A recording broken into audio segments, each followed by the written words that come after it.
Selamat pagi, kembali lagi bersama saya Agung Surya Gumelar dalam acara Beyond Education Podcast. Podcast di channel YouTube yang selalu menemani sehari-hari Anda, kehidupan Anda, kegiatan Anda, aktivitas Anda, dan kita selalu sharing-sharing terkait materi atau misalnya sharing-sharing terkait pengalaman tentang parenting, coaching, dan motivating. Dan ada juga pengalaman atau misalnya sharing-sharing materi tentang pendidikan juga. Dan juga ada sesi yang namanya Q&A atau sesi yang kita sebut sebagai sesi pelayanan kepada masyarakat. Jadi silakan kepada masyarakat atau misalnya viewers Beyond Education bertanya sesuka hatinya tentang permasalahan yang bisa disebutkan yang 4 tadi atau misalnya di luar yang itu pun tidak jadi masalah. Dan nanti kita akan bahas di sebuah video. Dan nanti kalau misalnya sudah tayang videonya, kita akan kabarkan melalui email seperti itu. Nah, bagaimana cara bertanyanya? Mungkin viewers ini sudah banyak yang tahu ya caranya. Di link deskripsi di bawah ini ada Gmail untuk bertanya. Nanti jadi sistemnya ada yang bisa pakai Gmail, ada juga yang pakai Google Form gitu. Jadi silakan pilih antara itu dan langsung saja dikirimkan pertanyaannya. Pertanyaan boleh seperti deskripsi boleh, atau misalnya pertanyaan langsung to the point juga boleh, tidak jadi masalah. Tapi asal ada intinya. Saya pernah ada yang nge-deskripsi tapi nggak ada intinya. Jadi mau nanya apa sebenarnya? Apa hanya curhat saja? Jadi seperti deskripsi, silahkan langsung kirimkan dan pasti kita akan bahas dan pasti kita akan balas chatnya, Gmailnya. Dan tunggu saja kalau misalnya sudah bertanya kepada Beyond Education. Dan kalau misalnya teman-teman semuanya atau viewer semuanya di rumah itu sibuk nggak bisa nonton YouTube, nah itu kan biasanya orang yang lebih senang beraktivitas sambil bekerja atau beraktivitas sambil melakukan hal yang lain, kegiatan lain, itu bisa langsung sambil dengerin aja radio gitu ya. Kalau radio kan kita nggak harus didengar, nggak harus dilihat gitu kan. Radio hanya berupa suara saja. Kita pun Beyond Education ada di radio-radio online Indonesia seperti di Spotify, Apple Podcast, Google Podcast, Anchor, atau lagi Chromecast dan lain-lain. Silakan dengan kata kunci Beyond Education Podcast, maka langsung bisa mendengarkan suara kita tanpa harus melihat layar. Seperti ya. Jadi kita sediakan yang di YouTube ada, yang di radio online bisa. Pilih saja antara salah satu. Baik, pagi hari ini bersama dengan Pak Doni. Halo teman-teman semuanya, gimana Gung? Sehat Pak Doni. Sehat, yakin. Sepertinya ini di penghujung ini ya, karena sebentar lagi podcast ini tayang di tanggal 1. Oh gitu. Jadi udah di penghujung Ramadan gitu ya. Ada ini ya, tanggal tayangnya nanti iya, ya. Hari raya kayaknya. Hari raya ya? Oh iya. Alhamdulillah. Biasanya anak-anak biasanya kan pada libur. Terus anak-anak yang kelas ujung biasanya kan, anak SMA itu mereka udah pada ujian gitu, lainnya pada mudik dan lain-lain gitu. Dan ya lucunya begini Pak, kadang ya anak-anak yang di penghujung ini nih, anak-anak yang di penghujung itu yang kelas ujung ya, kelas 9 yang dari SD yang mau ke SMP, dari SMP yang mau ke SMA, dari SMA yang mau ke kuliahan gitu ya biasanya gitu. Mereka kadang Bingung mengenai apa Gung? bingung gitu. Jadi pas ya kita ngobrol-ngobrol ya, pernah aku mesti kemarin itu bertemu dengan salah satu anak SMA, ngobrol-ngobrol gitu kan. Wih, habis SMA mau kemana nih? Itu kan pertanyaan simpel pada ya. Yang biasa kita dengar biasanya, iyalah habis SMA kita mau kemana gitu? Mau pulang.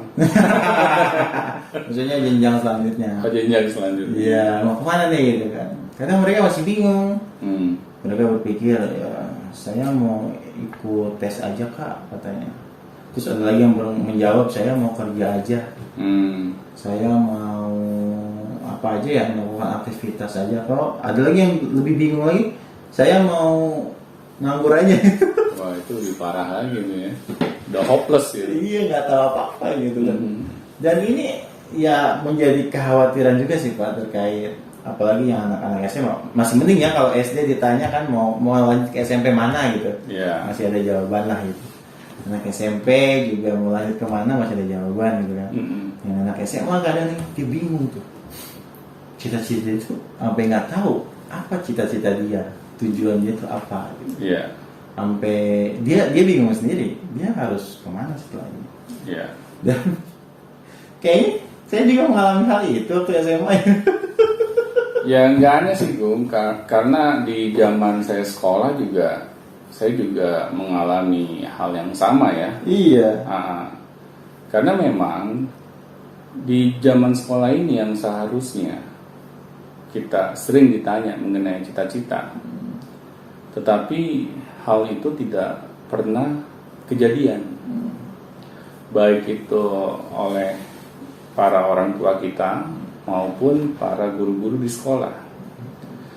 Karena kan anak-anak kalau tidak pernah diingatkan, tidak pernah diperhatikan mengenai cita-citanya, ya wajar kalau mereka tidak pernah memikirkannya.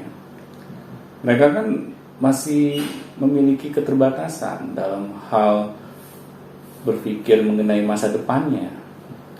Nah, di sini kan seharusnya orang-orang dewasa di sekitar anak-anak kita ini harus terlibat gitu di dalam memikirkan apa yang menjadi tujuan kehidupan anak-anaknya. Karena apa? Karena kalau kita tidak mau peduli, ya siapa lagi yang mau peduli? Kan anak-anak ini membutuhkan bimbingan. Anak-anak ini membutuhkan ilmu untuk memikirkan masa depannya. Nah, di sini kita lah yang harus mengajarinya gitu. Tetapi kalau anak-anak tidak pernah diajak terlibat untuk memikirkan cita-citanya, akhirnya ya wajar gitu kalau mereka sampai ya di tingkat SMA yang seperti Agung katakan, mereka tidak dapat menentukan gitu apa yang menjadi keinginannya. Nah, jadi di sini memang tanggung jawab orang-orang dewasa di sekitar anak-anak kita, Bung. Iya. Dan anehnya itu kayaknya berlanjut terus ya Pak ya. Maksudnya bukan Agung mengatakan secara keseluruhan ya, tapi kadang dari zaman Agung sampai zaman sekarang itu masih aja permasalahan yang sama gitu. Iya. Kita pas anak-anak SMA itu masih bingung mau ngelanjutin ke universitas mana. Kalau yang SMA ya biasanya kan SMA itu ke universitas misalnya. Kalau SMK kan biasanya kerja. Yang Agung kan SMA. Jadi bingung gitu kita tuh. Ya kepikirannya itu pas waktu mau waktu udah lulus ya. 12 menit gitu maksudnya. Apakah itu terus terjadi gitu kepada anak-anak generasi sekarang gitu apa bagaimana? Kenapa itu bisa terjadi seperti itu? Ya ini bisa dibilang menjadi sebuah tradisi tuh, bahwa memikirkan cita-cita ini ya di menit-menit terakhir. Padahal kan kita harusnya sadar gitu, kalau kita memikirkan cita-cita kita di menit-menit terakhir, apakah mungkin gitu kita bisa memutuskan dengan baik apa yang menjadi cita-cita kita? Pasti kan kita akan tergesa-gesa untuk memikirkannya. Nah, biasanya orang yang tergesa-gesa, hasil dari pikirannya itu tidak akan mendapatkan hal yang terbaik. Iya. Boro-boro mikirin cita-cita ya. Iya. Yang penting dapat dulu aja kampusnya. Benar. tanpa alasannya jelas gitu. Benar. Yang penting kuliah dulu. Iya. Yang penting ada aktivitas dulu. Nanti kalau ada apa-apa di tengah jalan, ya itu kita punya cara lain gitu yang kita akan putuskan. Iya. Nah, tetapi kan kalau ini terus yang kita lakukan, akhirnya kan yang menjadi korban siapa? Pastinya kan anak-anak kita gitu. Mereka akan membuang waktu yang mereka miliki. Mereka akan membuang energi yang mereka miliki. Nah, di sini kan akhirnya tidak efektif gitu. Kalau ini kita jadikan sebuah tradisi. Kalau kita sadar gitu, kita pernah mengalaminya. Jangan sampai anak-anak kita juga mengalaminya, Bu. Berarti kan kita nggak belajar gitu dari kesalahan yang pernah kita perbuat di waktu yang lalu gitu. Nah, jadi di sini saya ingin ingatkan gitu ya kepada para viewers. Kalau kita pernah mengalami hal yang tidak baik gitu di masa lalu, ayo kita perbaiki di masa saat ini gitu. Agar apa? Agar anak-anak kita tidak mengalami hal yang sama lagi gitu. Itu kerasa nggak sih Pak, maksudnya kalau kita udah Bapak dulu kayak gitu nggak sih pas SMA? Iya. Bingung gitu mau kemana. Bingung. Karena saya tidak memiliki database gitu. Iya, sebenarnya nggak apa ada. sih yang harus saya lakukan gitu kan? Iya, nggak ada masa sama sekali, nggak ada juntrungannya gitu. Nggak ada. Ya juntrungannya nggak jelas, misalnya nyari yang enak kuliahnya, Benar. nyari yang kuliahnya tuh nantinya bakalan jadi pekerja yang kaya gitu. Nah itu. Oh, itu doang. Nah itu yang memang menjadi masalah di dunia pendidikan di negara kita, Bung. Bahwa yang namanya kita memilih jurusan itu hubungannya dengan bagaimana jurusan ini bisa menghasilkan banyak kekayaan buat kita. Bukan jurusan yang memang menjadi potensi yang kita miliki. Nah akhirnya kan ketika kita nih hanya memikirkan jurusan yang bisa menghasilkan kekayaan saja, akhirnya ketika kita diterima dan kita menjalani, kita akhirnya baru menyesal gitu. Oh ternyata ini bukan bidang saya. Jadi niat awalnya saja sudah salah gitu. Iya, udah beda gitu. Iya. Karena niatnya sudah salah, akhirnya kesana juga akan salah. Karena kita nggak memikirkan apakah jurusan yang kita akan pilih ini benar-benar sesuai dengan potensi yang kita miliki atau tidak. Iya, dan cita-cita aja nggak ada gimana? Iya, benar. Gimana ada guideline-nya gitu untuk memilih jurusan? Benar. Cita-cita aja nggak ada gitu. Cita-cita ini kan seharusnya berdasarkan potensi yang kita miliki, Bung. Iya. Jadi jangan dibalik, jangan kita menentukan cita-cita dulu, tapi kita belum mengenal siapa diri kita. Apa yang kita miliki berupa bakat dan minat. Nah, kalau kita belum tahu, kita akhirnya kesulitan memutuskan kita akan memilih cita-cita yang seperti apa. Karena di sini yang saya harapkan kita coba cari tahu dulu ke diri kita, terutama anak-anak kita. Apa sih potensi yang mereka miliki berupa bakat minat mereka, apa strength mereka. Nah setelah itu baru kita ajarkan kepada anak, kita korelasikan dengan apa yang menjadi potensi kita dengan pilihan cita-cita kita di masa depan yang sesuai. Nah tetapi kalau ini kita tidak lakukan, akhirnya ya anak-anak akan sulit gitu menentukan cita-citanya. Karena kan cita-cita ini biasanya kan hubungannya dengan profesi, Bung. Nah, profesi ini kan seharusnya ketika kita menjalani profesi tersebut, kita menikmati gitu dalam menjalaninya. Bukan selama kita menjalani profesi kita malah jadinya beban gitu. Karena kita hanya memaksakan diri agar kita dapat menjalani profesi itu ya ala kadarnya. Betul. Nah, di sini kan akhirnya jadi masalah gitu kalau sampai kita melakukannya. Nah, banyak orang kan ketika memilih profesi itu mencari zona nyaman gitu. Misalnya gini, misalnya kita bercita-cita menjadi PNS. Bukan saya menyalahkan ya orang-orang yang bekerja di dunia PNS. Nah, ya gimana? Nah, tetapi kan mereka memilih menjadi seorang PNS karena mereka mencari zona nyaman. Nah, kalau jadi PNS kan nanti dapat pensiun, terus banyak tunjangan, terus ada THR yang selalu dibayarkan oleh pemerintah. Beda dengan kalau kita kerja di swasta, yang kadang swasta ini kan banyak masalah gitu kan, karena tidak ada yang menjadi supporting sistemnya. Beda dengan menjadi PNS, pemerintah langsung yang menjadi supporting sistemnya. Nah akhirnya kita kejar itu hanya zona nyaman. Kita hanya ingin hidup enak gitu. Nah kalau kita niat menjadi seorang PNS-nya seperti itu, ya bagaimana kita bisa menjalani profesi PNS ini dengan baik gitu. Kan seharusnya kita menjadi seorang PNS ini karena kita ingin mengabdi kepada masyarakat. Harusnya seperti itu ya. Iya. Kalau yang cita-citanya benar di Benar. PNS. Benar. Bukan mencari zona nyaman gitu. Iya, benar. Nah, tetapi kan masalahnya ini sudah menjadi tradisi di masyarakat. Menjadi PNS ini kita mencari zona nyaman agar masa depan kita terjamin. Nah, karena pola pikir kita udah salah, akhirnya itulah yang menjadi pilihan kita.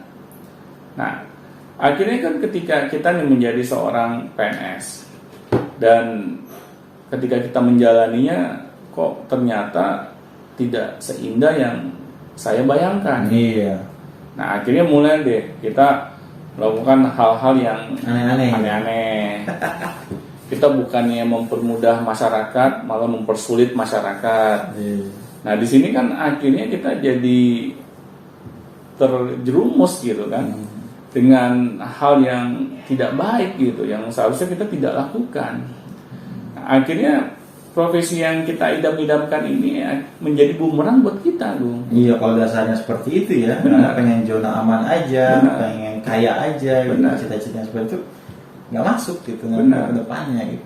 Seharusnya orang-orang dewasa di sekitar anak-anak kita ini harus menjelaskan kepada anak-anaknya betapa pentingnya kita memikirkan cita-cita kita yang sesuai dengan potensi yang kita miliki Dari kecil. dari kecil. Kenapa? Agar anak-anak ini mulai dilatih untuk berpikir mengenai dirinya, mengenai masa depannya. Iya.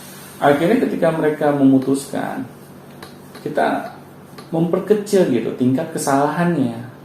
Nah, tetapi kalau kita tidak pernah melatih hal ini semua pada anak-anak kita sejak mereka kecil, akhirnya mereka tidak terbiasa gitu untuk memikirkannya. Dan nggak aneh gitu ketika mereka dewasa, mereka ketika ditanya cita-citanya, mereka masih juga kebingungan. Gara-gara itu mungkin. Gara-gara itu. Tapi emang sekolah nggak diajarin gitu, Pak? Ya, di zaman sekolah sayanya kan benar-benar yang namanya cita-cita itu nggak pernah disentuh, Bung. Iya sih ya, kan sekolah ini kan apa sih makna sekolah itu? Kan sekolah mempersiapkan anak generasi masa depan, Meraih masa depannya ya. Kan itu ceritanya kan sekolah. Seharusnya seperti itu. Iya. Nah, tetapi kan yang terjadi apa coba? Kita di selama bangku sekolah ini kan kita hanya mempelajari pendidikan akademis semata gitu. Kita tidak mempelajari hal yang lain. Tujuan kita ini hanya mengejar nilai dan mengejar ijazah. Setelah itu kita melanjutkan ke pendidikan yang selanjutnya gitu. Nah, akhirnya kan kita tidak pernah gitu dilatih untuk memikirkan apa nih yang menjadi cita-cita kita semasa kita di sekolah. Nah, akhirnya tidak heran gitu kalau sekolah ini tidak bisa menjadi solusi bagi pendidikan yang holistik bagi anak-anak kita, Bung. Nah, jadi yang dari Agung tanya itu ya begitulah keadaan dunia sekolah gitu. Yang seharusnya menjadi solusi malahan sebaliknya Menjadi penghambat malah ya. menjadi penghambat, malah membendamkan potensi anak-anak kita. Iya, kadang mah gini kalau sekolah itu kan ya tuntutannya banyak ya, Pak ya. Apalagi tuntutan tersebut ya katakanlah pelajarannya banyak gitu. Nah, semua itu kadang-kadang ya yang semua dipelajari itu tidak bermanfaat di masa depan. Nah, itu Maksudnya kita ya ada beberapa yang kita gunakan pelajaran itu, tapi kan nggak ada hubungannya sama potensi kita, nggak ada hubungannya dengan cita-cita kita. benar. Dan kita hanya sekedar tahu di sekolah itu, oh ternyata begini pelajaran ini, terus kita diuji, dites kan, lulus, selesai. Iya, Nggak ada hubungannya masa depan itu sebenarnya. benar. Karena kan pendidikan akademis ini itu bukan satu-satunya pendidikan yang harus kita lalui. Masih banyak lagi gitu pendidikan-pendidikan lain yang harus kita pelajari. Karena pendidikan akademis ini kan hanya kita belajar mengenai teori. Dan parahnya lagi teori yang terjadi di masa lalu gitu. Nah, akhirnya kita seperti ketinggalan zaman gitu. Kalau kita masih mempelajari hal yang sama. Nah, akhirnya apa yang kita pelajari di bangku sekolah